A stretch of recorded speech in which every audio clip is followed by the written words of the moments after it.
What's up, folks, and welcome to Indie Ramble. So, I didn't know that this game was actually a sequel because somehow I missed the first version of it. But it's kind of interesting. It's been a little bit controversial, and I'll get into why. But well, what if you took Pong and kind of made it Super Meat Boy, but chiller? That's the best way I can describe it. But this has been kind of interesting. So this is I think it's qomp2, or I mean, I know it's Pong backwards, but it's also not a G at the beginning. So maybe it's Gomp. I think it's qomp2. I don't know. I'll let you guys debate that in the comments, but let me know down there what you think about this in general, because there were a lot of fans of the original of this, and like I said, I missed it, but this is kind of interesting. So the original comp, I'm going to call it that. I don't know what. Yeah. It came out a couple of years back, and it was developed by a group of indie devs, and it was actually published by Atari, who now are the owners of Pong in their current form. And this is a sequel to that was developed by Graphite Lab, who actually did the excellent but seemingly somewhat underappreciated Mr. Run and Jump that I covered on this channel a little while ago. It was a cool precision platformer done in a very much in a modern Atari style. And what this effectively is I guess a precision Pongformer, Super Meat Pong. I don't know. You get the idea. What's happening is, I don't know if there's a story to this. I don't really think there is, but you're a Pong ball that breaks free, and you have to get through these different levels that pose different kinds of challenges in order to, I guess, break free or something. I'm not sure. But what's interesting about it is, now I am playing this on PC, but this entire thing is played with two buttons. I'm playing this with just my mouse. So just the left and right buttons. There's no movement in it. All you're doing is controlling. By clicking the left button, you can change sort of the vertical trajectory of the ball. You can't change it horizontally without using the environment to do that, so bouncing it off a wall or something like that. And then the right button allows you to do effectively a charged shot. So I'll show you what that looks like here, but basically you hold the right button, the ball will charge up blue. When you let go, you get a dash like that. And there's certain environmental obstacles that require you to use that to progress, like this right here, for example. So there's blocks you can smash with it. There's also blocks you can move like that. There's other barriers as well. And in some of the levels, you also have to do things like find keys and other things like that in order to get to the end of it. That's the core idea of it. Very simple concept, but cool in execution. I'm going to tell you what, I've only gotten to the third world in this so far, and that's kind of where I stopped, because this is getting quite gnarly. What's cool about this so I respect the hell out of precision platformers like Super Meat Boy and the like. I don't tend to play them very much because I'm not patient enough.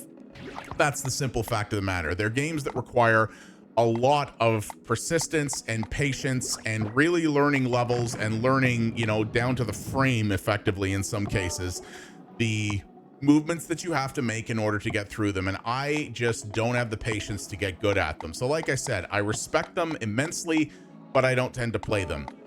This has all of that, but as you can tell just by looking at it here, it runs at a very chill pace in comparison to that. There are checkpoints throughout the levels, as you can see, and yeah, it's not the frenetic, insane speed of a lot of those games. This allows you to, while you do have to sometimes think fast and move fast in order to accomplish certain things in certain levels, it definitely doesn't have the intense level of frenetic pressure that those games do. So I think this could make it a little bit more appealing to some people, which is kind of cool. I mean, as the PC version goes, yeah, you can play it with a controller, but playing it with a mouse with two buttons is cool. I can even play it on the trackpad on my laptop because all I need is the buttons. It doesn't require any precise movements of that manner, which is kind of cool. The one thing I will say about this PC version that's a little strange, and I really don't understand it, is you can't put the graphics above 1080p for some reason. I'd love the graphite guys to explain that to me, because you could with Mr. Run and Jump. So maybe this isn't the same engine, but it would be nice if they could fix that, because I am on a nice 1440p monitor, and while I can play stuff fine in 1080p, it doesn't look quite as sharp. So, and this game certainly is not a game that requires a powerful machine. So a little odd that, but that's my only little complaint about this version. And as you go, like I'm at the beginning here, so you can see I'm through 14 of 30 total levels. Every level also has a collectible like this, which were kind of like bandages in Super Meat Boy, where it's like a bonus objective where you have a collectible that you can pick up that's very hard to get. And if you do pick it up and you die, you will go back to the previous. If you hadn't checkpointed when you have it, then you're going to go back to that, and that's going to be an issue. And in addition, the game does have bosses, and this is the part that I thought was really cool. I fought only two bosses so far, but they're very different. I'm only going to show you this one because it's the first boss, and it's not that difficult. And as you can see, whoa, check that out. Yeah, you hit him twice and he evolves, and you have to sort of figure out the pattern for this. The boss encounters in this, I actually think, are really inventive and really cool.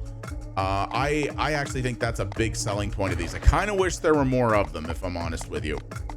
And they're challenging, but not only in a one-off kind of way.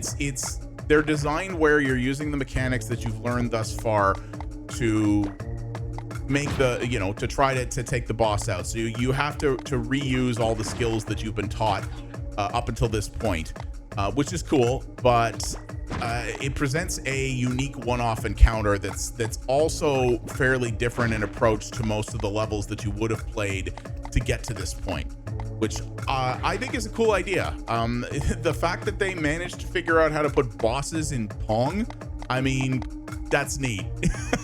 I'm gonna give them all credit for that. And I do kind of wish there was more of them, because it is a really cool concept. So this is the only one I'll show you because I do think they're really interesting, but they are all very different. It's not just variants on this boss. You bugger. Oh, okay, good. I killed him, so I get to go back. I think I missed this the first time I did it. So, and the only other thing I will say is that I did have a couple of levels where, because you will activate a checkpoint, even a prior checkpoint, by going over it. I have had problems before where I've had to redo large sections of levels because I accidentally triggered a prior checkpoint that I didn't want to. And I had one level as well where I'm pretty sure there was a point where you could soft lock yourself if you didn't do things in a certain order. That was a bit of a pain, but that only happened once. So it may have just been, if I'd sat and thought about it a little bit longer, it wouldn't have been as big a problem. So, so there's that. But each of the new levels will introduce new mechanics. Some levels also have secret exits, kind of like old school boomer shooters. That's what happened here. I did this totally by accident, but I did get an achievement for it, for finding the secret exit, which is kind of cool. It basically allowed me to skip a level, which was kind of neat. So I actually haven't played this level here. And yeah, I mean, it's very simple. There isn't a lot to show you here in terms of how this works. You're either going to like this or you're not. I think it's a cool concept, taking, the idea of a precision platformer, and something's going to happen there. And in fact, it is. Taking the concept of a precision platformer and doing something like this with it, and incorporating Pong mechanics while also introducing your own mechanics into it that make it unique. I really like that idea. Great concept. Now, as I said, there's been some controversy about this because this game is notably more expensive than qomp2. And a lot of people have been going like, dude, like, it's not that it's, and people have not been upset because it's been bad quality. People have said, this is good. Graphite Lab, they tend to do solid work with just about anything they put out. Everything I've played by them over the years has been quite good. But people think that when you can still get the previous game, which is really much the same ideas, for a lot less money, a lot of the Steam reviews and discussion in this game's Steam forums have been kind of, why would you buy this when you can get the same experience for less? And having never played the first one, yeah, I can get that argument. I can, value is relative, and hey, I don't know if but everything's more expensive these days. So you got to pinch your pennies where you can, and I appreciate that. So, you know, you may want to try out the first game first, and if you really do like it, then come back and try out this one, because there's a decent number of hours worth of playtime in this, I think, especially if you're not great at it like I am. I think there's more than enough playtime. I know just equating dollars per hour is a terrible metric that a lot of people use, but I think you could potentially, I boned that up. I think there is a lot of playtime you could get out of this, especially if you wanted to 100% it. You know, and get all the secret collectibles, and let's be frank about it here. Super Meat Boy precision platformer type players they tend to be rather obsessive, because you kind of have to be to be really good at these games. You know what I mean? This is another kind of interesting concept. This is like a ball thrower here, basically. If you can land the ball in this when it's blue, that's what causes it to open, and you can rotate yourself around. There you go, and then you get through like this, and bugger, I close that up. And you see you get a little ghost trail there too of your previous runs if you want to be able to see that. I believe you could turn that off in the options, so that's cool. And I was going the right way there, and I screwed that up again. So yeah, I think this is a little bit of a niche within a niche. You know, if people who don't like precision platformers, either because they just find them too frustrating, or because, like me, they like them but they're just plain not good at them, you may not like this. Or you may like it because it's a slower pace and it has fairly generous checkpoints, and it's gonna just be easier, a little bit easier on you, while still providing a good amount of challenge, and that's gonna make you think and test your reflexes. You know, that's cool. But you know, it is aiming for a certain audience as well, that I think people are going to find, you know, might find this a little bit too frustrating for their taste, or indeed too boring. You know, at the end of the day, while it's a cool spin on Pong, it's still Pong. And, you know, there's only so much you can do with that idea. And Pong, while it's still one of the OG video games, it has aged, shall we say? So that might be a, you know, something that is part of your thinking with this as well. Honestly, if you're not sure about this, I would probably pick up the first game for cheaper, and then test it out and see if it's going to provide the experience that you really want. Because it might not. And if you really like this, you're probably going to end up wanting to get the first one anyway. So I keep screwing that up. This is the problem. This is why I get frustrated with games like this. I keep making the same mistake over and over again, and I never seem, even when I have learned the right way to do something, I never seem to be able to commit the solution to memory properly until way too long in. That's a me problem, though. That's not on the game. Yeah, you may want to pick up, if you think this is going to be cool for you, you might want to pick up the first one first, because it's cheaper and provides a very similar, I did it again. See what I did? I did it again. I'm good at the video games, but yeah, you might want to grab the first one first for less money, because it'll give you the experience you want, and then this will just be more of it. And maybe it'll be on sale then, or something like that as well, because yeah, this is good, but it from what everybody says, it is a similar experience to the first one. Hey, there we go. See ya. And I got the extra unlock too, so that's nice. Yeah, and it's so I'll show you this here. This is the water world, which has been particularly frustrating for me, because the way it controls requires me to reprogram my brain a bit. Yeah, by the time you finish the first one, maybe this one will be on sale or something like that, and you can enjoy it more. I will say that as much as I've been liking what new Atari has been doing lately, you know, the Recharge series, they picked up Digital Eclipse and Night Dive Studios, two absolutely amazing studios making cool stuff. And you know, Mr. Run and Jump was really cool, things like that. I think they've been their strategy on pricing has been a little bit odd.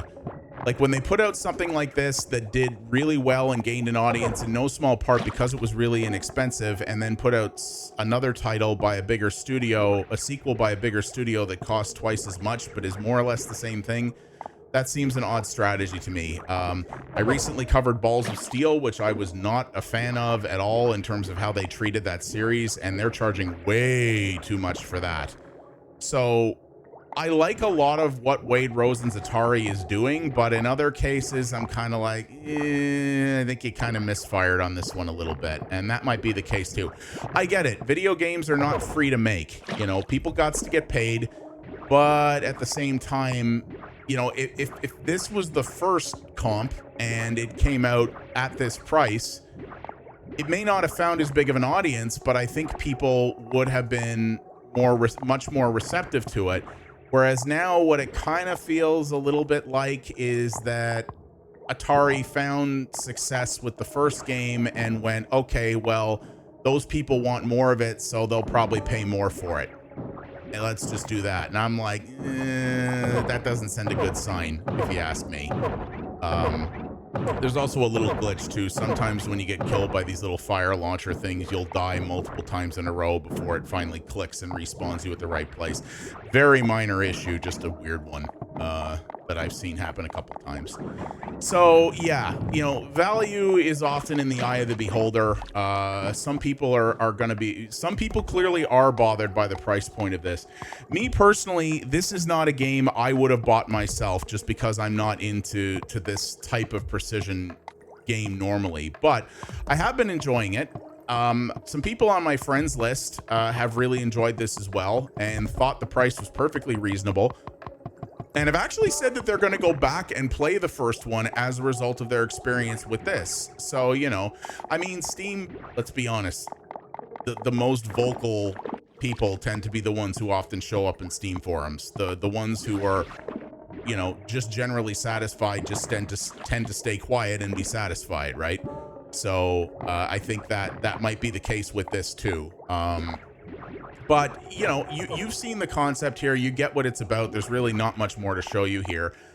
So if you think you're going to be into this, give it a try. I do think it's cool. I'm going to keep it installed, and probably because the controls are so simple, this is a game you can walk away from for a good while, and when you come back, it'll be like riding a bike. Like you'll just instantly know, oh yeah, I remember how to do this.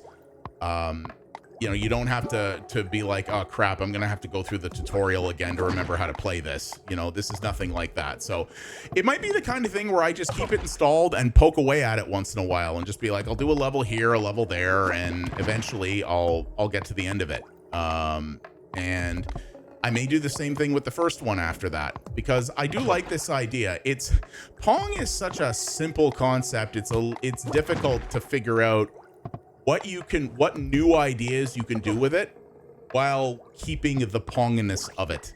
And I think Graphite Lab found a good balance here. I mean, like I said, Graphite Lab, they do solid work. They do solid work down there.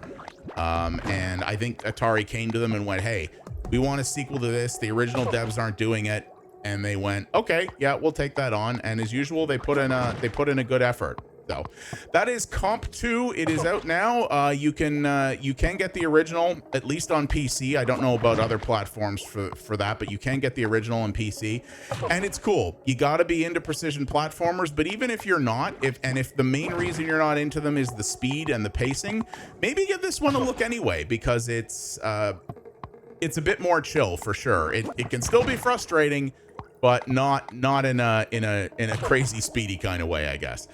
Thanks everybody very much for watching. I do appreciate it. If you like what you saw here, please do all the normal YouTube things. Those do help out a great deal. And leave a comment down below. What do you think of this? Do you think for the price being asked that it's a bit much? Do you like the idea? What are other chill precision platformers that you know of? Games that will challenge you, but don't necessarily require the crazy sense of speed and allow you to ponder your moves a little bit more. I'm sure there's some out there, and I'd be curious to know about them.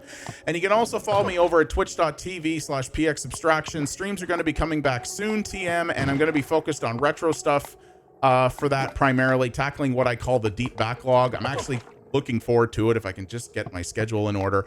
And we have a great little community over there, and I'd love to see you be a part of it. Thanks again, everybody, and I'll see you on the next Indie Ramble. You folks have yourselves a good one. Take her easy.